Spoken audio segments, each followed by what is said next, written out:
Hello students.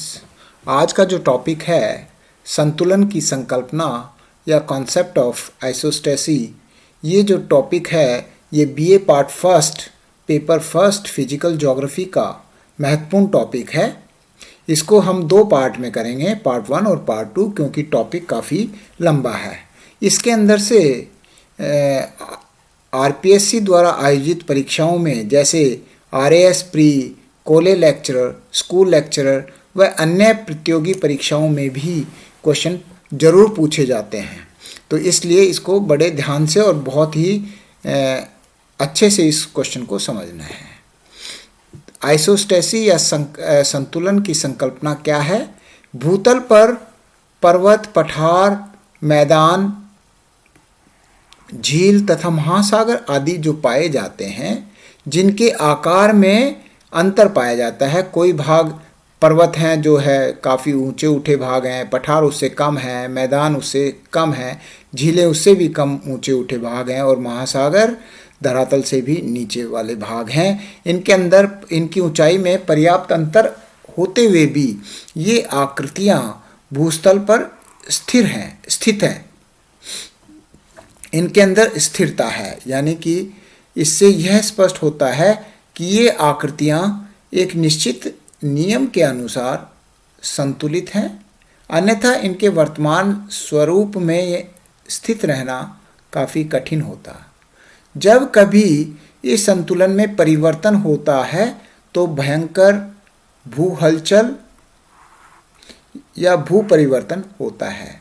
यानी कि अगर जब इनके अंदर असंतुलन की स्थिति होगी तो अर्थक्वेक आ सकते हैं, वोल्केनोज आ सकते हैं या अन्य प्रकार की भू हलचल की स्थिति पैदा हो सकती है। इस प्रकार सामान्य रूप में संतुलन का अर्थ इस प्रकार से बताया जा सकता है कि परिभ्रमण करती हुई पृथ्वी के ऊपर स्थित क्षेत्रों जैसे पर्वत, पठार और मैदान एवं गहराई में स्थित क्षेत्रों जैसे झील और समुद्र आदि में भौतिक अथवा यांत्रिक स्थिरता की दशा को ही संतुलन की दशा कहते हैं। यानी कि इन भौतिक स्वरूपों के अंदर जो स्थिरता है उसी को ही संतुलन की दशा कहेंगे। इसको इंग्लिश का ही इसमें हिंदी रूपांतरण किया है, तो इंग्लिश का वर्जन देखिए। Isostasy simply means a mechanical stability, यानी कि यांत्रिक स्थिरता, mechanical stability between the upstanding parts and low lying basins on the rotating earth. तो इसमें क्या क्या हुआ? Mechanical stability between the upstanding parts, यानी कि ऊंचे उठे हुए भाग, and low lying basins on the rotating earth, पृथ्वी के ऊपर जो ऊंचे उठे भाग हैं तथा नीचे भाग हैं उनके अंदर मैकेनिकल स्टेबिलिटी का पाया जाना, भौतिक एवं यांत्रिक स्थिरता का पाया जाना ही संतुलन होता है। अब इसमें देखिए, ये जो आइसोस्टेसी है ये ग्रीक शब्द है जो कि आइसोस्टेसिस से लिया गया है। आइसोस्टेसिस शब्द जो है it is a Greek word derived from isostasius.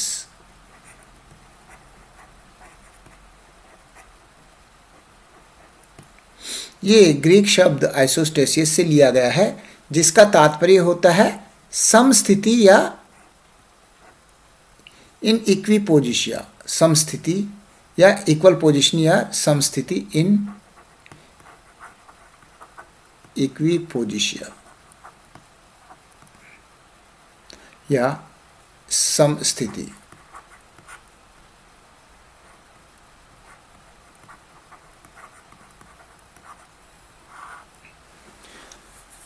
या इसको बोलेंगे इक्विलिब्रियम।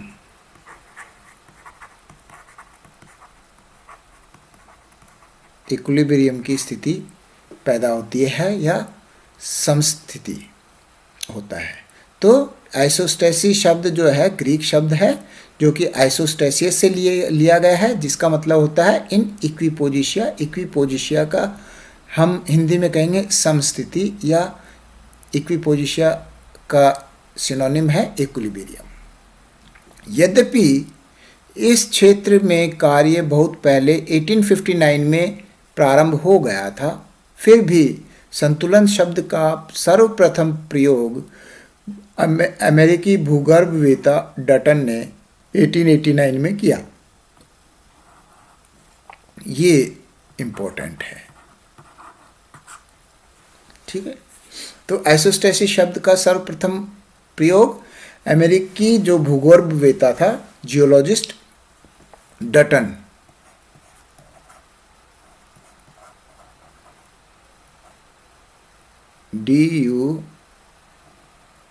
डटन ने 1889 में, लेकिन इसका उपयोग, इसका जो वैसे तो इसके बारे में जो काम था वो 1859 से ही शुरू हो गया था। इनका उद्देश्य भूतल के असमतल भागों अर्थात धरातल के बड़े बड़े ऊंचे उठे भागों जैसे पर्वत, पठार तथा नीचे धंसे हुए भागों में स्थिरता अथवा संतुलन स्थापित करना था। इसमें ये पता लगाने का प्रयास किया कि जो ऊंचे उठे भाग हैं और जो नीचे धंसे हुए भाग हैं, इनके बीच में संतुलन की स्थिति कैसे पैदा हुई है, जिससे कि ये पृथ्वी की सतह के ऊपर टिके हुए हैं। डटन का यह मत था कि पृथ्वी के ऊंचे पर्वत तथा नीचे धंसे हुए भागों का घनत्व अधिक होगा, तभी सब का भार एक रेखा के सहारे बराबर होगा। इस आधार पर समदबाव तल,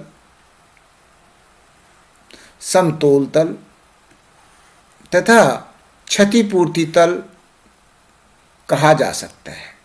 देखिए, डटन का यह मत था कि पृथ्वी के ऊंचे ऊंचे पर्वत तथा नीचे धंसे हुए भागों का घनत्व अधिक होगा, तभी सबका भार एक रेखा के सहारे बराबर होगा। इस आधार पर डटन ने ये कहा कि एक पृथ्वी की सतह के ऊपर, पृथ्वी के धरातल के अंदर एक ऐसा तल है जिसको कि समदबाव तल, समतोल तल या क्षतिपूर्ति तल कहा जा सकता है।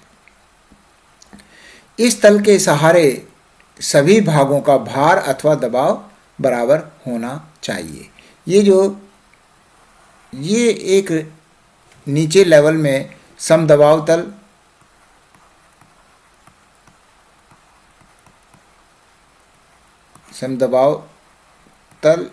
या समतोल, देखो समदबाव यानी कि यहाँ पर इस रेखा पे समान दबाव है, सबका समान समतोल तल है, यानी कि सबका यहाँ पर वजन समान है, या इसको क्षतिपूर्ति तल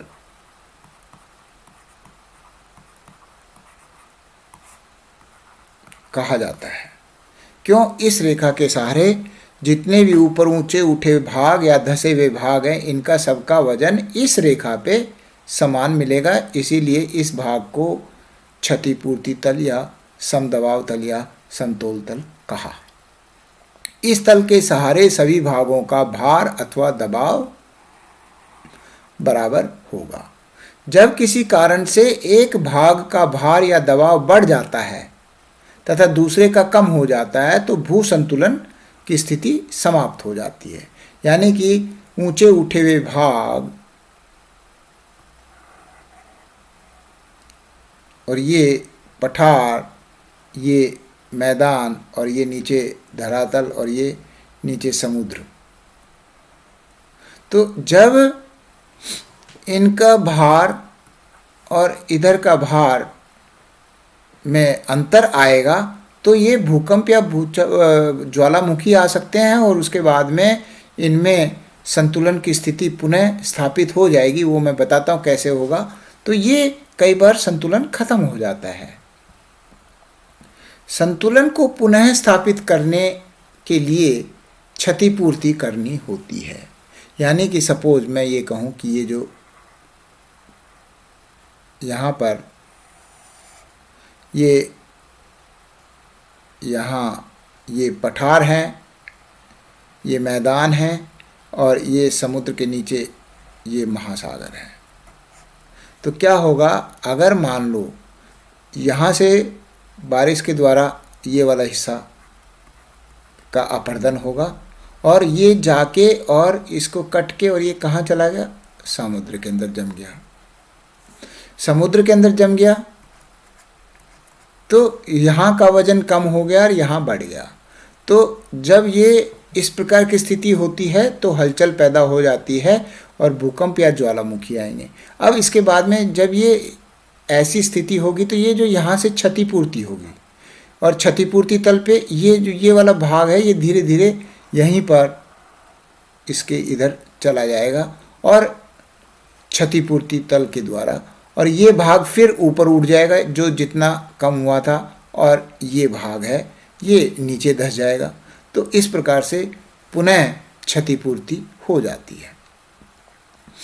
तो जब नदियों द्वारा सागर में तथा डेल्टाई भाग में निक्षेप होने लगता है तब डेल्टाई भाग का भार बढ़ने लगता है, मैंने बताया, तथा पहाड़ी भाग का भार कम होने लगता है।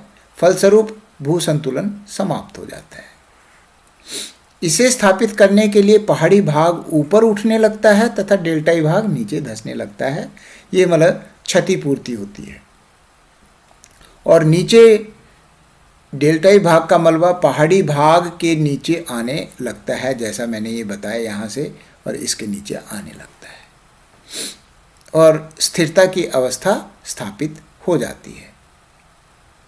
संक्षेप में कहा जा सकता है कि पृथ्वी का प्रत्येक भाग नियमानुसार एक स्थिर अवस्था में स्थित है। इस दशा को संतुलन की दशा कहते हैं। इस प्रकार पृथ्वी के धरातल पर जहाँ कहीं भी संतुलन होता है वहाँ पर बराबर धरातलीय क्षेत्र के नीचे पदार्थ का बराबर द्रव्यमान होता है। ये बात, बराबर धरातलीय क्षेत्र के नीचे पदार्थ का बराबर द्रव्यमान या मास होता है। संतुलन के सिद्धांत का साधारण तौर पर यह तात्पर्य होता है कि पृथ्वी में एक ऐसा तल होता है जिसको कि हम क्षतिपूर्ति तल कहते हैं, क्षतिपूर्ति तल या लेवल ऑफ कंपनसेशन, जिसके ऊपर चट्टानों की रचना के अनुसार विभिन्न भागों के घनत्व में अंतर पाया जाता है। देखिए यहाँ पर एक महत्वपूर्ण चीज़ क्या बताए, एक क्षतिपूर्ति तल होता है जिसके ऊपर चट्टानों की रचना के अनुसार विभिन्न भागों के पदार्थों के घनत्व में अंतर पाया जाता है। यानी कि ये जो पर्वत, पठार और मैदान या इनके घनत्व में अंतर पाया जाता है।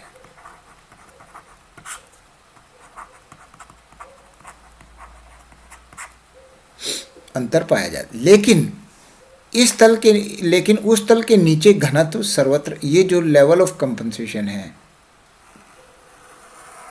यहाँ पर इसके नीचे वजन या घनत्व समान रहेगा। ठीक है, इसमें देखो उस तल के नीचे घनत्व सर्वत्र समान होता है, ये लिखा हुआ है। किसी भाग के घनत्व तथा ऊंचाई में उल्टा अनुपात होता है। मतलब जितने ऊंचे उठे भाग होंगे उनका घनत्व तथा ऊंचाई में उल्टा अनुपात होता है, अर्थात ऊंचे उठे भाग का घनत्व कम होगा तथा निचले भाग का घनत्व अधिक होगा।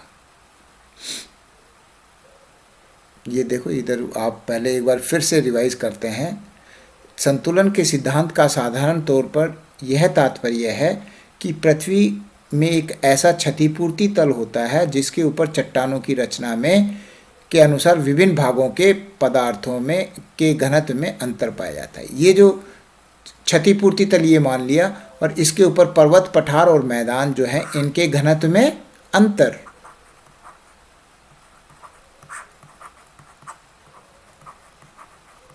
पाया जाता है।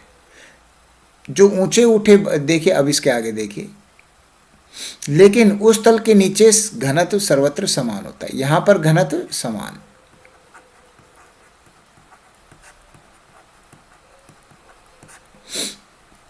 समान होता है, ठीक है। किसी भाग के घनत्व तथा ऊंचाई में उल्टा अनुपात होता है, यानी कि घनत्व का मतलब density has inverse relationship with height.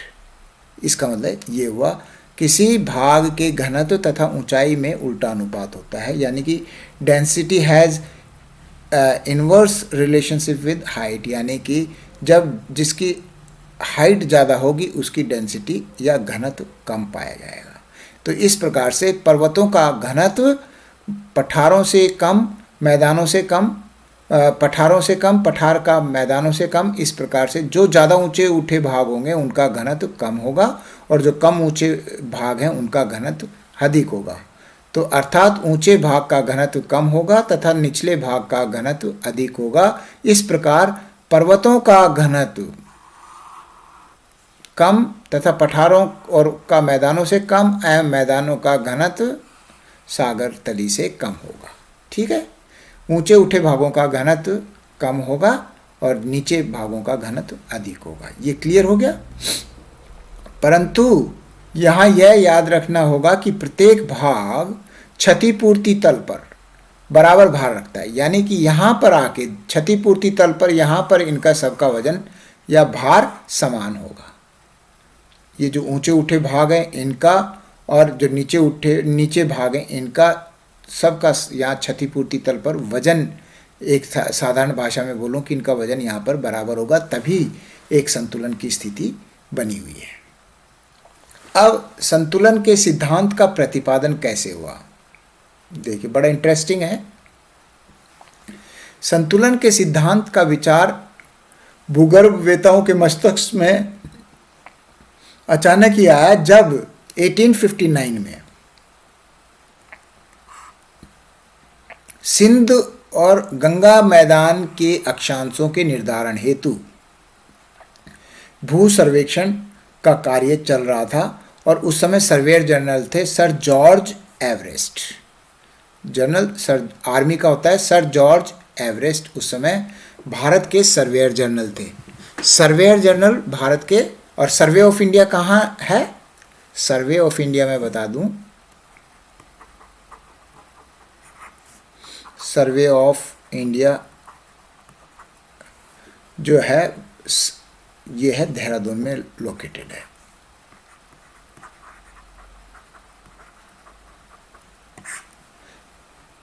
Survey of India Dehradun में है, जो कि इंडिया और इसके एडजेसेंट कंट्रीज़ के मैप वगैरह बनाने का काम, उसका सर्वे का काम होता है। इसका जो डायरेक्टर जनरल होता है वो आर्मी का होता है, डायरेक्टर जनरल बोलते हैं।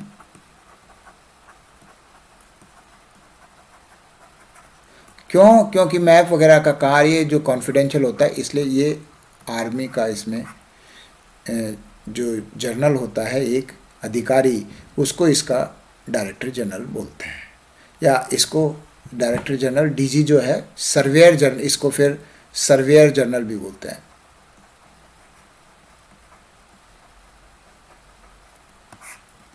तो उस समय जब ये सर्वे हो रहा था सिंधु और गंगा के मैदान का अक्षांशों के निर्धारण का जो सर्वे हो रहा था, उस समय भारत के सर्वेयर जनरल थे सर जॉर्ज एवरेस्ट।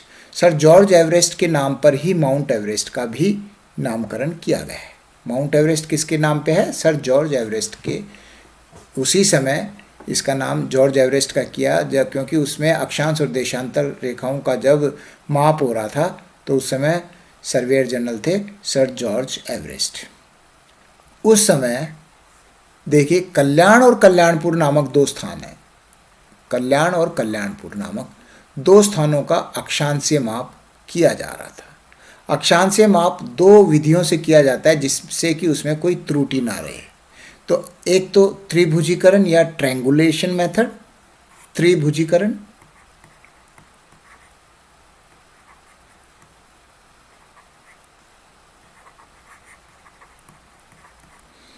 इसको बोलते हैं ट्रायंगुलेशन मेथड,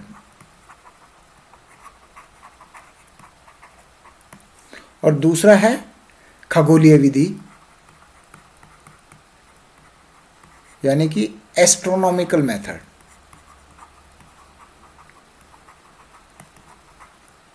ये दो विधियों के द्वारा सर्वे हो रहा था। जब इनके द्वारा हो रहा था तो इन दोनों विधियों के द्वारा जब किया जा रहा था तो अंतर जो आया वो कितना आया, 5.236 इंचेस, 5.236 इंच का अंतर आया। वो अंतर आया तो इसके अंतर का ये पूछा गया भाई ये अंतर क्यों आया है। तो फिर एयरीन महोदय ने क्या कहा कि ये जो अंतर आया है ये त्रिभुजीकरण और खगोलीय विधि में जब ये सर्वे किया जा रहा था तो ये कहा कि हिमालय पर्वत के नज़दीक कल्याणपुर है तो उसके अट्रैक्शन, ग्रेविटेशनल अट्रैक्शन या उसकी वजह से इसका जो विधि का एस्ट्रोनॉमिकल विधि में, खगोलीय विधि के अंदर जो यंत्र इस्तेमाल किया जा रहा था उसका पेंडुलम हिमालय की ओर आकर्षित हो रहा था। देखिए आगे क्या है। कल्याण हिमालय से मात्र 60 मील दूर था। इस प्रकार जब दोनों मापों में अंतर आने का कारण पूछा गया तो एरी से पूछा तो उसने क्या बताया कि यह अंतर हिमालय पर्वत की निकटता के कारण था। यानी कि हिमालय पर्वत की निकटता के कारण, तो हिमालय पर्वत जो है खगोलीय विधि से के जो यंत्र यानी पेंडुलम को अपनी ओर आकर्षित कर रहा था, क्योंकि हिमालय अपनी आकर्षण शक्ति से पेंडुलम को आकर्षित कर रहा था। इस वजह से ये 5.236 इंचेस का जो अंतर है वो आया। अब इस तरह प्रथम तथ्य का सूत्रपात हुआ। क्या था प्रथम सत्य? हिमालय की आकर्षण शक्ति, हिमालय की जो आकर्षण शक्ति थी वो माप में अंतर का कारण थी। ये जो माप में अंतर का कारण क्या थी?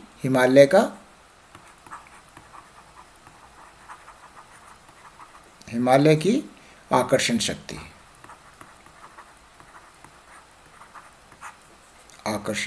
शक्ति, या हिमालय की ग्रेविटेशनल पुल। जब यह समस्या प्राट के सामने रखी गई, अब एरी के बाद में प्राट ने इस प्रॉब्लम की ओर ध्यान दिया तो उन्होंने एक नई व्याख्या प्रस्तुत की। उन्होंने यह मान लिया कि महाद्वीपों की तरह हिमालय भी सियाल का बना है, क्योंकि पूरे जो स्थल भाग है वो सियाल का बना है, तो हिमालय भी सियाल का बना है जिसका घनत्व 2.75 है। इस आधार पर जब उन्होंने गणना की तो यह अंतर और अधिक आना चाहिए था, और वो अंतर कितना आना चाहिए था? 15.885 इंचेस। पहले आया कितना था? 5.236 इंच आया था। इसकी जगह अंतर आना चाहिए था ये।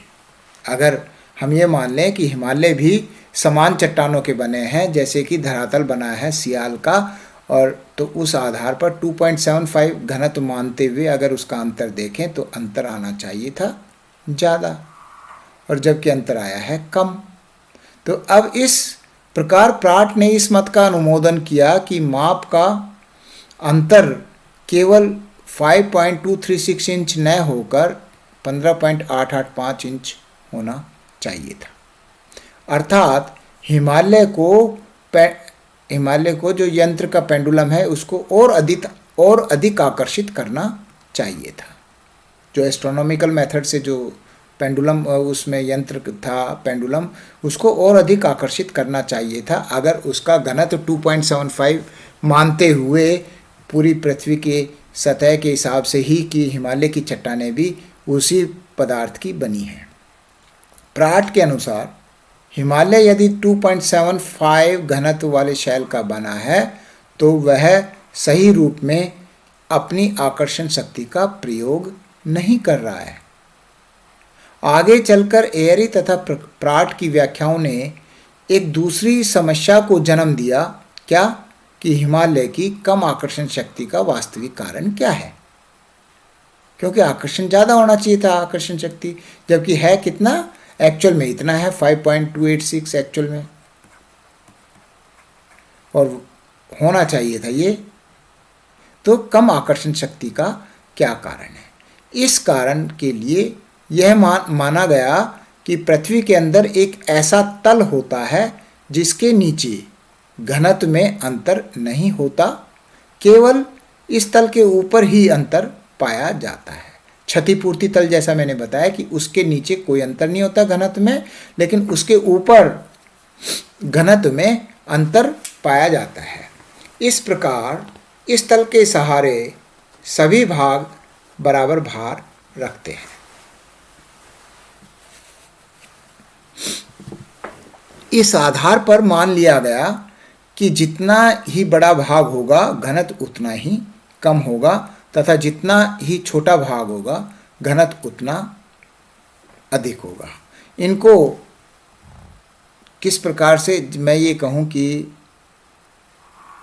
ये क्षतिपूर्ति तल, इसके ऊपर ये स्तंभ मान लेते हैं, ये हिमालय है और ये मैदान है। तो यहाँ पर ये जो क्षतिपूर्ति या कंपनसेशन लेवल है ये वाला, यहाँ पर सबका वजन या सबका घनत्व समान होगा, लेकिन जो ऊंचे उठे भाग हैं, क्योंकि ये जो ऊंचा उठा भाग है और ये कम ऊंचा उठा भाग है, इनका यहाँ पर आकर वजन सबका समान होगा। तो ये जो इसका घनत्व, फिर घनत्व कम होना चाहिए, इसका घनत्व कम किससे? इससे इसका घनत्व, इसका कम होगा और इसका ज़्यादा होगा।